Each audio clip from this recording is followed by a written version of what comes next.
조정에서 조정이고 만약에 1년 후 텀을 안 띄우고 1년 안에 매수를 하면은 비록 비과세는 안 되지만 양도세 중과는 피할 수가 있어요. 그것만 해도 꽤 많은 금액 세이브할 수 있습니다. 5분 투자로 10억을 아껴보자. 안녕하세요. 직방TV 절세여신 제네시스입니다. 요즘 들어서 거래량이 많이 줄어들긴 했지만 그래도 내 집 마련을 하시려는 분들 집을 사기 전에 정말 알아두면 좋았을 절세법 어떤 내용들이 있는지 한번 보시고요.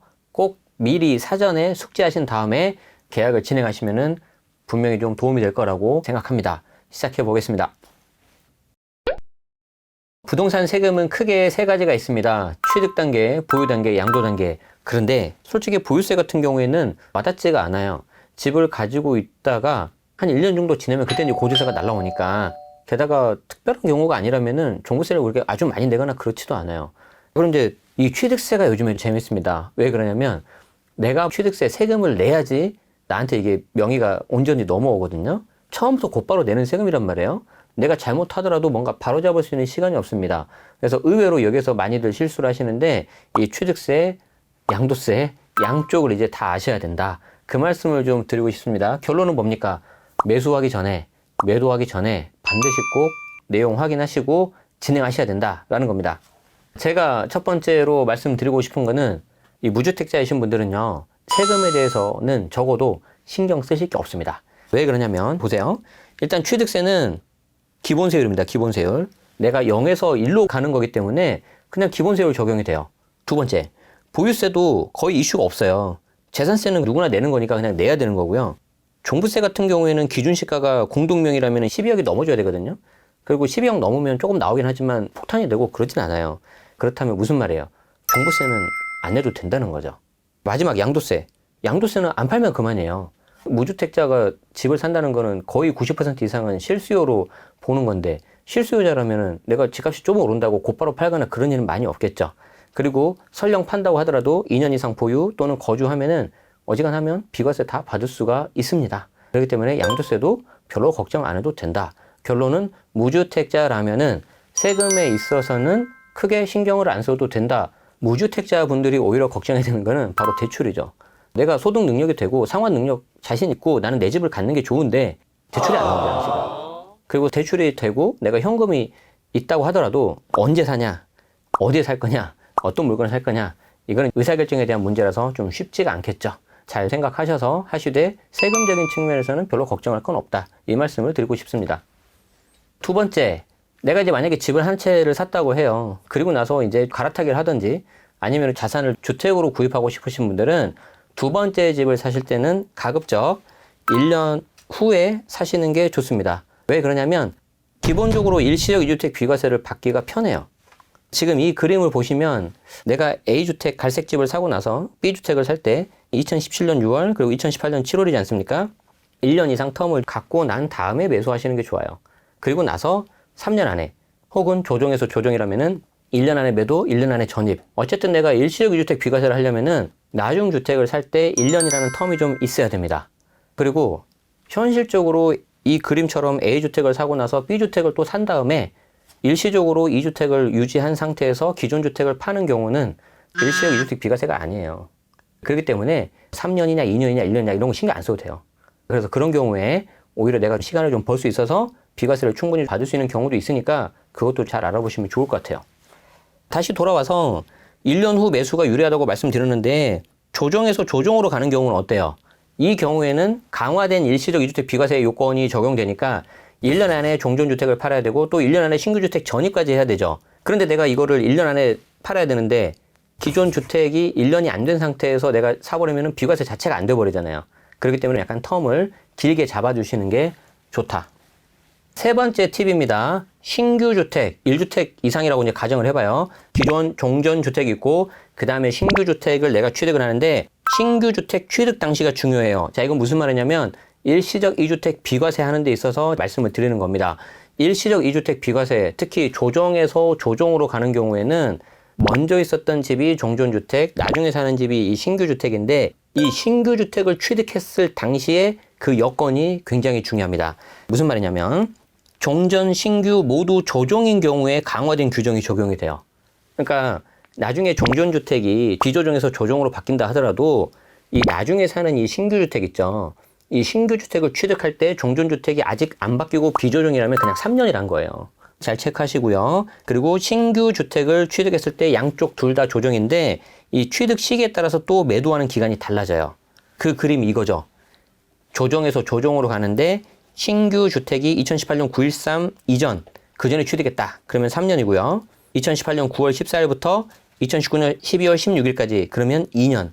그리고 마지막으로 2019년 12월 17일 이후인 경우에는 1년 이내 종전주택 매도하고 신규주택에는 1년 안에 전입까지 하셔야 돼요. 그리고 더 헷갈리는 게 뭐예요? 신규주택 취득 당시에 종전주택이 비록 비조정에서 조정으로 바뀐다 하더라도 아직 비조정 상태였다면 그냥 3년이에요. 3년 이 경우에는. 그래서 이거 꼭 잘 구분하시기 바랍니다. 물론 비과세 판단은 최종적으로 세무사님하고 검증을 하신 후에 진행하시는 게 맞아요. 네 번째입니다. 취득가가 크다면 가급적 처음에 매수하시는 게 좋아요. 이건 이제 취득세 관련된 건데 왜 그렇습니까? 나중주택 취득할수록 높은 취득세율이 적용되잖아요. 특히 다주택자인 경우.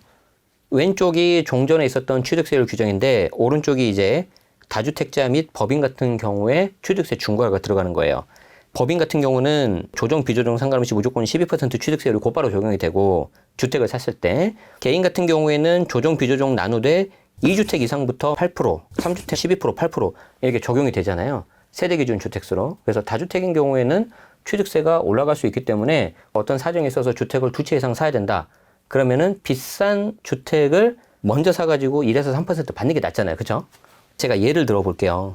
5억짜리 집하고 10억짜리 두 채를 만약에 취득한다고 가정해 봅시다. 어떤 걸 먼저 사야 돼요? 조건은 모두 조정 대상 지역이에요. 당연히 10억짜리 집을 먼저 사서 3%를 내고 9억 넘었으니까 그 다음에 5억짜리 사가지고 8% 내는 게 낫죠. 이걸 만약에 순서를 바꿔버리면은 10억짜리를 8% 내야 되잖아요. 5억짜리 1% 내고. 그렇기 때문에 이 경우에는 순서만 잘 하시더라도 수천만 원 아낄 수가 있는 거죠.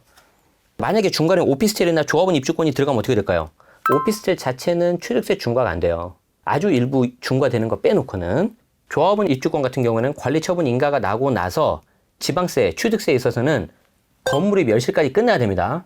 오피스텔 조합원 입주권은 그냥 4%이기 때문에 나중에 사시는 게 좋겠죠. 예를 들어서 10억짜리를 먼저 삽니다. 그럼 3%죠. 그 다음에 오피스텔을 사니까 얘가 4% 나왔어요. 그리고 5억짜리 사니까 이제 8%가 나온 거죠. 이 오피스텔이 5억보다 더 비싼 걸 거예요. 그러니까 오피스텔을 먼저 샀겠죠. 이게 좋은 케이스고 나쁜 케이스. 오피스텔을 먼저 사요. 4%. 이거 나중에 사도 4%인데. 그러고 나서 두 번째로 또 어떻게 돼요? 5억하고 10억 중에서 싼 걸 먼저 사요. 그럼 5억짜리를 8% 내고 마지막에 10억짜리 사가지고 12% 사버리는 거죠. 이렇게 하면 안 되겠죠. 좋은 케이스, 나쁜 케이스 잘 구분하셔야 됩니다. 그리고 다섯 번째입니다. 양도세에 있어서 일시적 2주택 비과세가 있다고 그랬죠. 만약에 내가 비과세의 기간을 놓쳤어요. 조정에서 조정으로 갔는데 1년 안에 종전주택 매도해야 되는데 그걸 못 판 거죠. 그렇다 하더라도 포기하지 말고 혹시 3년 내에 매도할 수 있는지 체크 한번 해보세요. 이 경우에는 양도세 종전주택이 비과세는 안 된다 하더라도 만약에 조정 대상 지역이고 다주택인 경우에 양도세 중과는 또 피할 수가 있어요. 물론 2주택인 경우에. A는 조정 대상 지역이고 19년 10월 달에 매수를 했어요. B는 조정 대상 지역이고 2020년 9월 달에 매수를 했어요. 제가 기본적으로 1년 이상 텀을 가지라고 했죠. 근데 1년 넘긴 게 아니라 1년이 안 된 상태에서 샀죠. 그럼 이 경우에는 일시적 2주택 비과세 자체가 성립이 안 되는데 그 경우에 포기하지 마시고 2020년 9월 달 B주택을 샀잖아요. 그로부터 3년 안에, 즉 2023년 9월 달 안에 A주택을 사면 2주택인 경우에는 양도세 중과 배제가 들어가요. 다만 A주택을 2019년 10월 달에 취득했기 때문에 최소한 2년 정도는 보유하셔야 되겠죠. 안 그러면은 단기 양도세율 60%, 70%가 나와버리니까. 그래서 이 경우에는 내가 A주택을 적당한 때에 매도하고 싶다 하시는 분들은 나중 신규주택 취득하고 나서 3년 이내 그리고 최소 2년 이상 보유. 조정지역이지만 비과세 받을 거 아니니까 보유만 하시면은 중과 배제도 가능하죠. 일단 알고 계시면 활용할 수가 있잖아요. 그렇죠? 그래서 이 경우에도 조정에서 조정이고 만약에 1년 후 텀을 안 띄우고 1년 안에 매수를 하면은 비록 비과세는 안 되지만 양도세 중과는 피할 수가 있어요. 그것만 해도 꽤 많은 금액 세이브할 수 있습니다. 그래서 이것도 꼭 기억하시면 좋을 것 같아요. 집을 사기 전에 반드시 아셔야 됩니다. 정리를 해봅시다. 집 사기 전에 알아두었으면 좋았을 절세법. 1번, 무주택자는 세법상 아무 문제 없다. 그러니까 혹시 내가 내 집 마련하고 싶다 하시는 분들은 세금 걱정 안 하셔도 됩니다. 2번, 내가 내 집 하나 있는 상태에서 사정이 있어서 한 채를 더 사신다면은 가급적 1년 텀을 버리신 다음에 사시는 게 좋긴 해요. 왜 그러냐면은 일시적 이주택 비과세가 가능하고 또 3년 안에 팔면 중과배제 이해도 가능하니까. 3번, 일시적 이주택 비과세를 할 때 신규주택 취득 당시 요건이 중요합니다. 신규주택 취득 당시에 종전주택이 조정인 경우에 강화된 일시적 이주택 비과세가 적용이 되는 거지, 신규주택을 매수했을 때 종전주택이 아직 비조정이다. 그러면 그냥 기존대로 3년으로 가는 거예요. 그리고 혹시 2채 이상 매수하실 때 취득가가 크다면 가급적 초기에 큰 금액을 사는 게 좋겠죠. 뒤로 갈수록 취득세율이 올라가 버리니까. 그리고 오피스텔 입주권 같은 게 끼어있다면 그 녀석들은 그냥 무조건 뒤로 빼버려야 되는 거죠. 그리고 마지막으로 비과세가 안 되더라도 3년 내 매도하시는 거를 고려하시면은 중과 배제를 통해서 꽤 많은 금액을 세이브할 수가 있습니다. 내용이 좀 어려우실 수도 있었을 텐데 사실 이거보다 고려해야 되는 사항은 굉장히 많아요. 그리고 그 고려해야 되는 사항을 본인이 갖고 있는 주택수에 따라서 또 다 이렇게 짜볼 수도 있어요.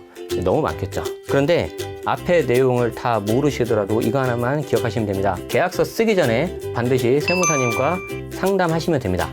그리고 이때 계약서는 매도 계약서는 물론이고 매수 계약서까지도 꼭 점검을 받으시는 게 좋습니다.